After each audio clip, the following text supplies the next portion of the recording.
2023, 10-17. Untuk materi yang pertama akan saya jelaskan sendiri. Baiklah, sebelum saya menjelaskan materi yang pertama, saya akan menjelaskan terlebih dahulu cakupan dari materi bagian protein ini.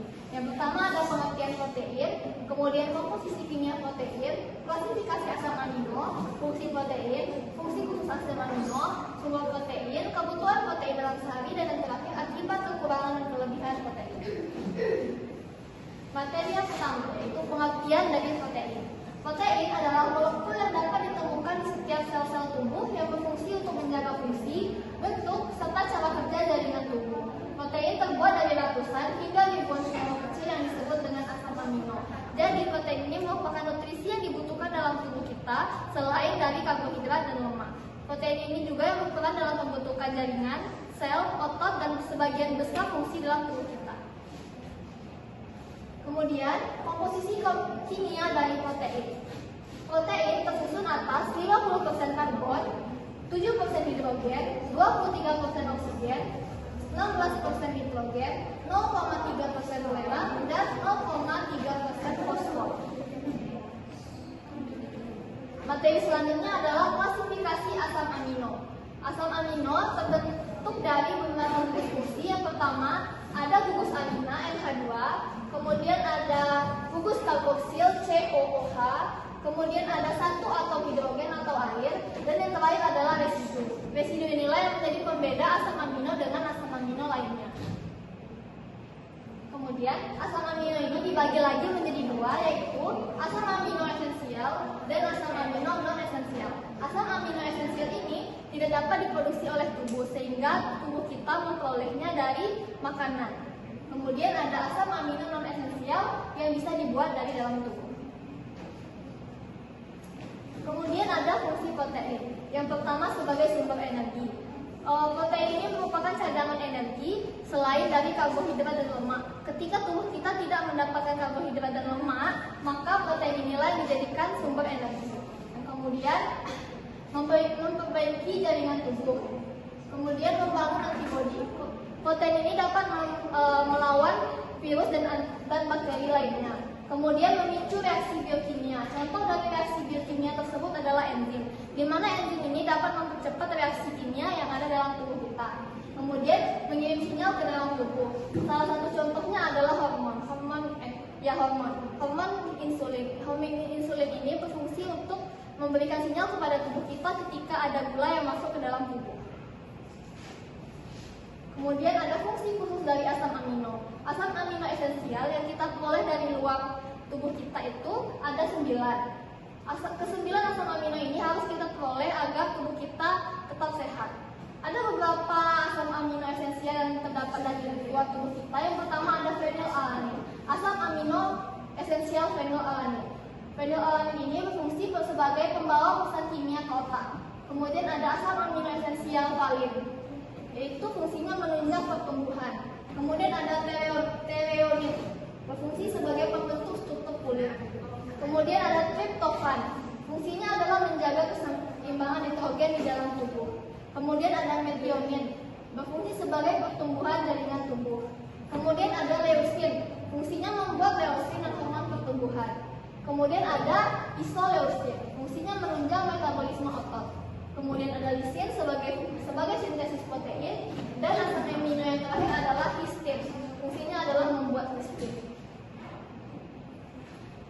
Materi selanjutnya adalah rata-rata kebutuhan protein bagi seseorang. Ini adalah rata-rata kebutuhan protein seseorang dengan usia 17 hingga 60 tahun. Untuk laki-laki, protein harian yang dibutuhkan adalah 56 gram, sedangkan untuk perempuan, protein yang diperlukan adalah sebanyak 46 gram. Ada beberapa rekomendasi makanan yang mengandung protein. Yang pertama ada telur, mengandung protein sebanyak 6 gram. Kemudian ada daging hewan, memiliki kandungan protein sebanyak 25 gram per 3 ons. Kemudian ada oat, memiliki kandungan protein sebanyak 9 gram per 236 ml.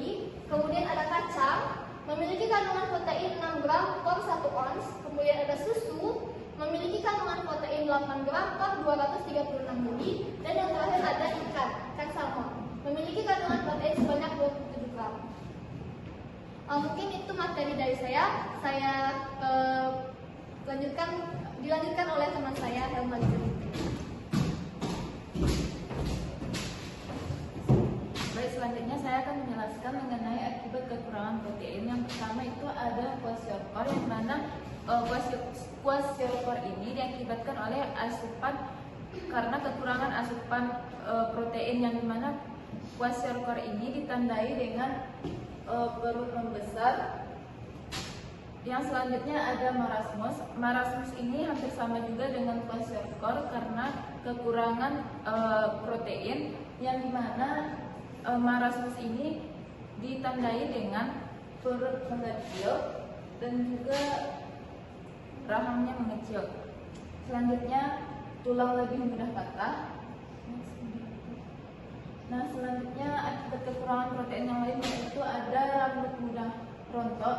Dan di sini saya akan menjelaskan masalah yang kami ambil dari proteinnya itu tentang stunting, ayo cegah stunting, yang dimana stunting ini akibat dari akibat kekurangan gizi yang biasanya terjadi pada anak-anak, yang dimana pada anak-anak itu usia atau umurnya tidak sesuai dengan anak seusianya. Nah, biasanya penyebab stunting itu diakibatkan oleh kurangnya asupan gizi pada ibu hamil, kebutuhan nutrisi anak tidak tercukupi.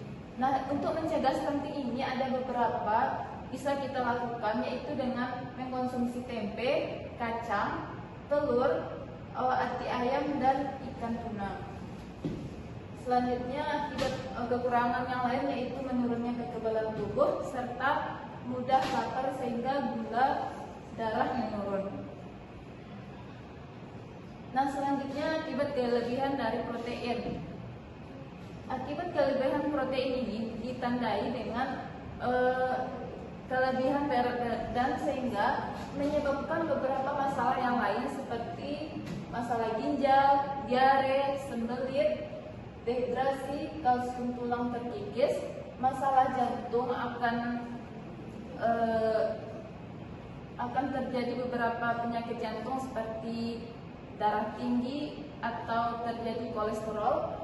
Selanjutnya dapat mengurangi ketosis, yang dimana ketosis ini terjadi akibat kekurangannya karbohidrat atau gula dalam tubuh. Dan terakhir adalah asam urat akibat dari karena kita terlalu sering mengonsumsi makanan yang berprotein hewani.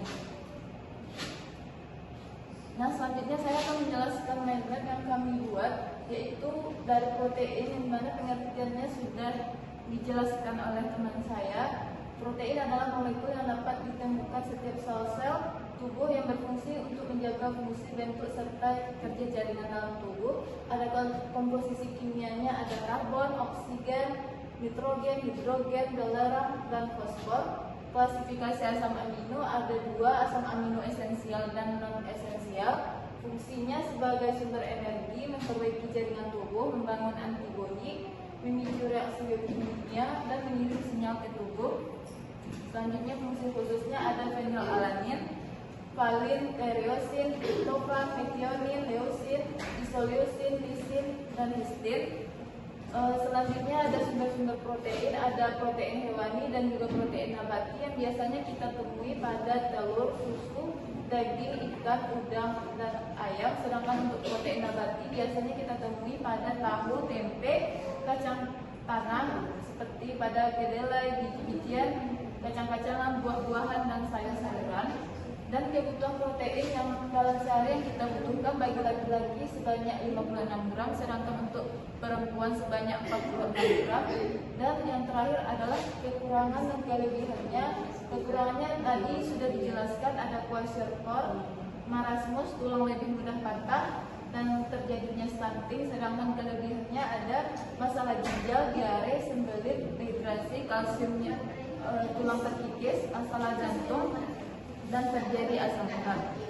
Mungkin sekian, saya kembalikan pada moderator. Mungkin itu saja materi yang dapat kami sampaikan. Mohon maaf apabila terdapat kesalahan kata. Kami akhiri. Wassalamualaikum warahmatullahi wabarakatuh.